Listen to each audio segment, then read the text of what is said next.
Yes, ang Sam and Chris the podcast starts last year. So, actually, nagplanning kami month of June 2023 with Mama Viva, with Chris. At syempre, itong ang Sam and Chris the podcast, kasi parehas namin gusto din eh. So, yun nga, nakiride on lang din ako sa kotse niya nung time na yun. At sabi niya sa akin, Sam, parang gusto ko mag-vlog. Parang gusto ko karoon ng, ng online show, ganyan. Sabi ni Mama Viva, nako exactly kasi ako din naiisipan ko din yan na magkaroon ng ganyang mga show online. So, ngayon nga, nagkaroon din kami ng samahan din ni Mama Viva before sa yung aming online show, ang Let's Go Friday. So, kaya naisipan din namin, kasi syempre kasama din namin yung mga naging kasama namin sa production noon. Kaya sobrang saya. As I remember, Sam was ride on me that time, and then we was talk about what he likes in the life, and that time there's a lot of influencer na nag-growing. So I think I had to talk to Sam that I wanted to do the vloggings, and then coincidence, he likes too what I like, Sam likes too. So I said, let's set it. I-set natin yan, so it might be we don't even know, right? So that's how Sam and Chris started.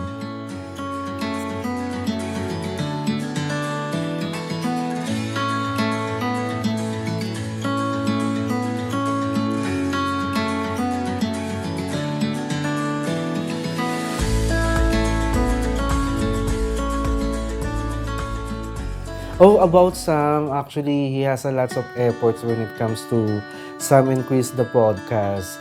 He's the secretary. He's the one who always remind me about our shoots, which is true kasi I'm always late. Kasi alam mo naman, lagi akong on the go sa trabaho ko. Sam has also a strength for that to do the influencer. I think kaya niya rin mag-isa.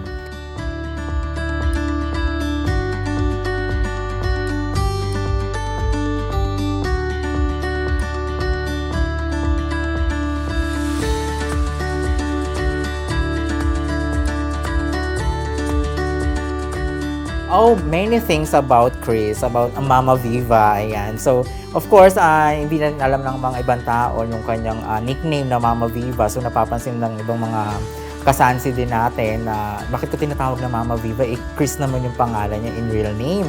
Pero siyempre, nakilala ko rin si Mama Viva, nasanay na rin po ako na tawagin siyang Mama Viva. And good thing with Mama Viva is a very kind-hearted talaga. Talaga namang nag-boost yung aming strength sa pagdating dito sa podcast na to. Talagang pinag-isipan, talagang walang script yun ha, talagang totoong-totoo yun.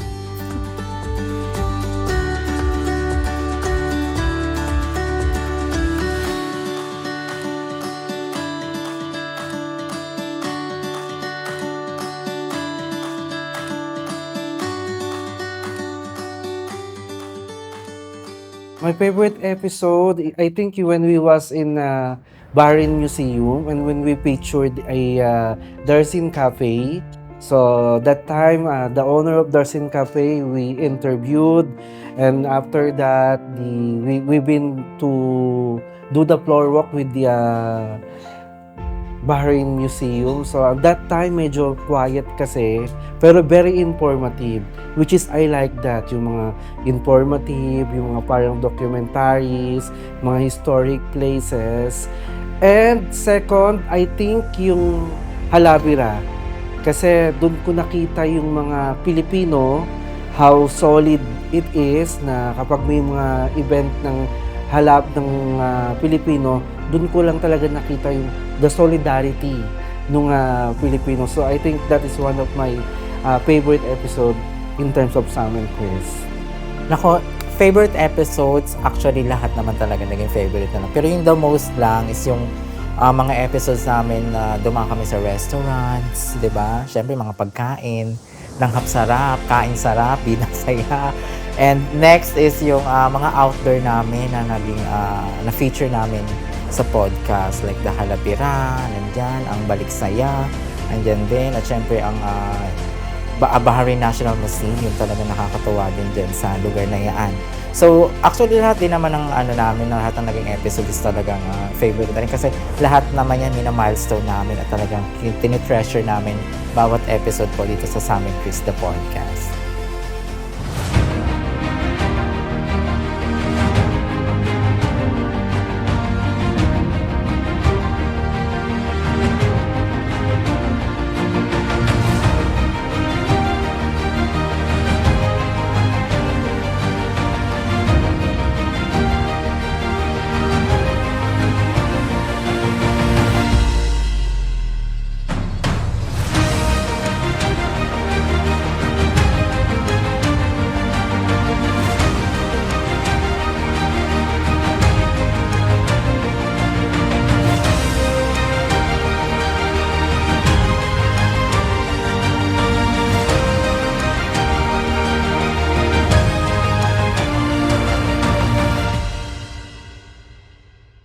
So, syempre, ang wish natin for Sam and Chris the Podcast, sana lumawak pa yung ating mga subscribers, makarating pa sa iba't ibang panig ng mundo, hindi lang dito po sa Kingdom of Bahrain.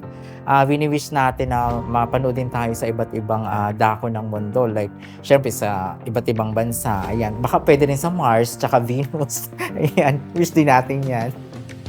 My wish, of course, more subscribers, and I hope me and Sam will always strength and courage at least to ipagpatuloy pa namin yung Sam and Chris the Podcast na nasimulan namin, and I'm always thankful to the God. I'm always saying that Ama, ikaw po yung nag-start nito, so ikaw rin po yung mag-aayos sa aming dalawa. So ang wish ko talaga is ipagpatuloy para may mga matulungan pa kami mga Filipino entrepreneurs dito sa Bahrain, which is yun naman talaga yung objective namin.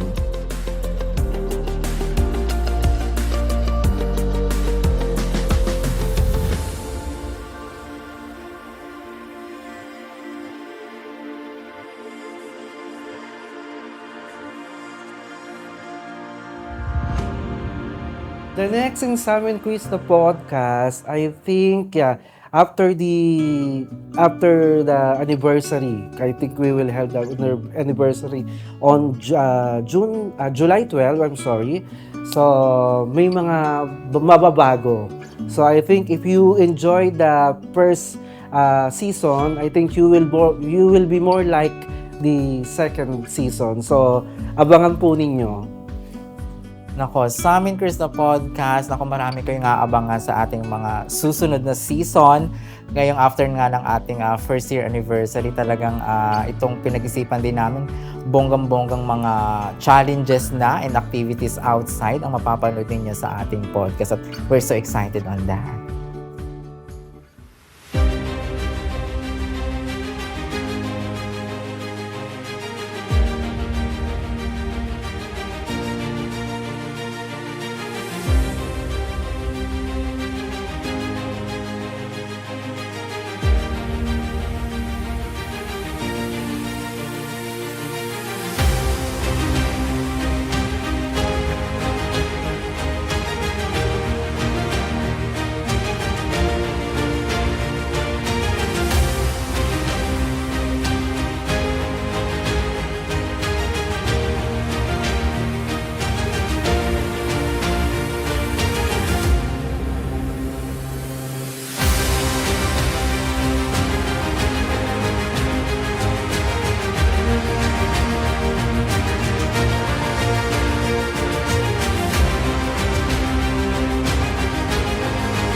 This has been Sam! And this is Chris, the Podcast!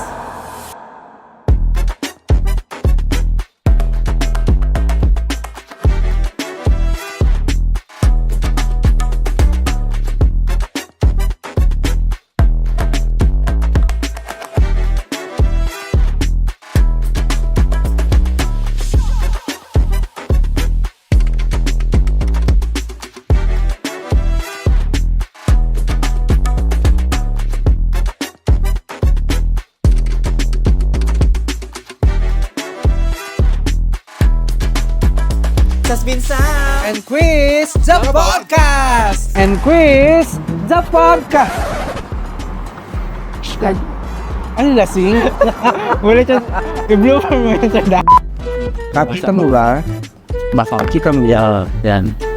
Gusto mo Arabic mo na lang sabihin. Salamat sa Ay, tisa ka. Okay? Sawitin niyo po. Ayaw ano natin, contact number. Wait lang natin. Maraming salamat, Shervy, for inviting us sa Fusion Fitness. Yes, of course. At si Panday, na dapat guest natin today. Ito naman, no? What? Ay, tumatawa ka dyan eh. Bakit? Hindi lang ako excited. Alam mo, dahil ang, ano ba yung nakalimutan? So, Wala na naman, no? I'm sorry, na-blackout. Yes. Okay. Hindi lang ako excited, Sam. At yun na nga, it's all good. Yeah. Ubus na. Across of Sunnyville. Yeah. Big sunny. No, big, sandali. Di pala kayo. Ang nasa I'm sorry. Bakit Marcel nga?